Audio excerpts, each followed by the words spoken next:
ઝઘડિયા તાલુકામાંથી વહેતી નર્મદા નદીના વિશાળ પટ્ટમાં લાંબા સમયથી આડેધડ થતા રેત ખનનનો મુદ્દો અવારનવાર ચર્ચામાં આવે છે. નર્મદામાં થતા રેત ખનનમાં મોટા પાયે રોયલ્ટી ચોરી થતી હોવાની બૂમો વારંવાર ઉઠતી હોય છે.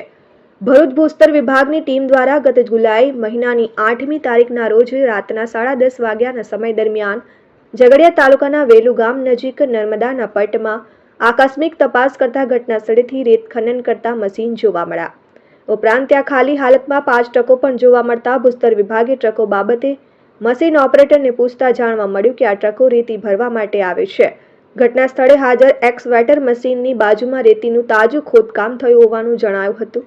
ભૂસ્તર વિભાગે મશીન ઓપરેટર પાસે આ બાબતના આધાર પુરાવા માંગતા તે રજૂ કરી શક્યો ન હતો, જેને લઈને કોઈ પણ જાતની સરકારી મંજૂરી વિના રેતીનું બિનઅધિકૃત ખોદકામ થયું હોવાનું સ્પષ્ટ બન્યું.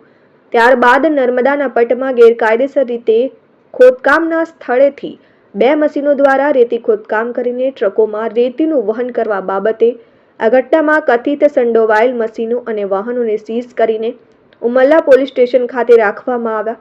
ત્યારબાદ ભૂસ્તર વિભાગ દ્વારા જરૂરી તપાસ બાદ નર્મદાના પટ્ટમાંથી ઝડપાયેલા આ રેતી ખોદકામના મુદ્દે તેમાં કસૂરવાર ઇસમોને કુલ ₹15,71,162નો દંડ ફટકારવામાં આવ્યો.